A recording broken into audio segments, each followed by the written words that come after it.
Let's do number 6. A private firm is one of a few suppliers of electricity in an economy. It is fined by the government for pollution from its coal-fired power stations, which affect the health of those living nearby. Negative externalities. What does this situation involve? Well, let's start reading. A government policy of nationalizing an electricity supplier? No, there's no nationalizing here. It's just a fine. B, a market structure for electricity that is perfect competition. No, perfect competition has many buyers and many sellers, and there's only a few suppliers of electricity in this economy. So it can't be B. How about C? A monopoly electricity supplier that ignores government controls. Well, I'm not sure the supplier ignores government controls, but it's not a monopoly because there are a few suppliers of electricity, so maybe it's an oligopoly, right? Must be D. The answer must be D. External costs, affecting the health of those nearby, that are the result of electricity production. That's fairly simple, but that's the answer. For 6, the answer must be D. How about 7? Oh, good. 7 is a repeat, but it's the price elasticity of supplies, so it's fun, right? So what is the price elasticity of supply when the price rises from 2 to 4? Remember, price elasticity of supply, percent change in quantity supplied, percent change in price. So that's going to go down here. The percent change in price is 2 over 2. Oh, this goes here, is 2 over 2, and the percent change in quantity supplied is 10 divided by 20, so that's 1 divided by 2, so this is basically 1/2 divided by 1, which equals, and so the answer must be B. You can do these very quickly, right? Yes, you can. Next question is, what is not a function of a central bank? Well, let's see. First one says, it is the lender of last resort to financial institutions. That is exactly true. So, answer's not A. It is the sole issuer of notes and coins.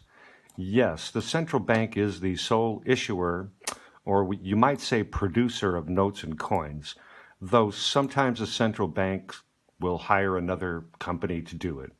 But the central bank controls monetary policy, and money supply is part of monetary policy. So yes, that is a function of the central bank.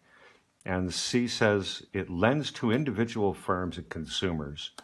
No, the central bank only lends to other banks. That's the only entity there. They only lend to other financial institutions. So C is not a function of a central bank. You cannot put your money in the central bank. So D cannot be true. It manages the national debt of the government. So this is a pretty good review. This is 3 of the things that a central bank does, and here's 1 thing a central bank does not do. So for 8, C is the answer. Let's see, number 9. Number 9 says, which change will make a manufacturing company replace labor with capital to maintain the most efficient combination of factors of production? Gosh, is this an IGCSE question? I think this is AS. But, you know, if capital becomes more efficient, then maybe they'll replace labor with capital. But let's see. Which change will make a manufacturing company buy more capital? and less labor, the price of machinery has increased. No, then they probably would hire more people and use less capital. The productivity of labor has increased, it says.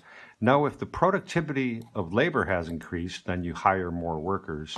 So C must be true. The productivity of the machinery has increased. If the productivity of machinery increases, then you might replace some workers with machinery or capital. So C must be the answer. Let's look at D. No, that's not true.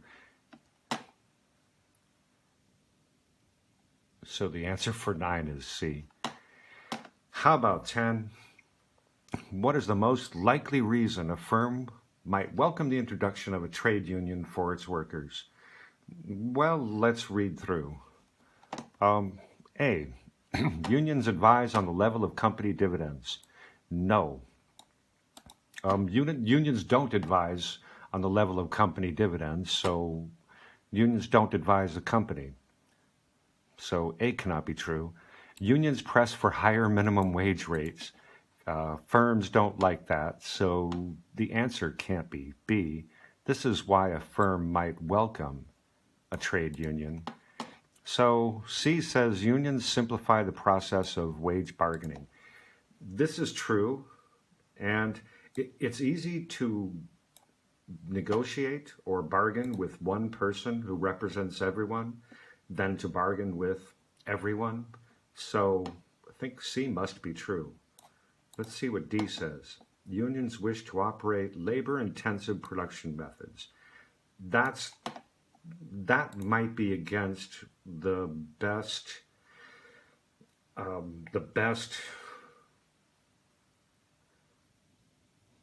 decisions for the company. The company might be capital intensive or it might be labor intensive. So for 10, C must be the answer.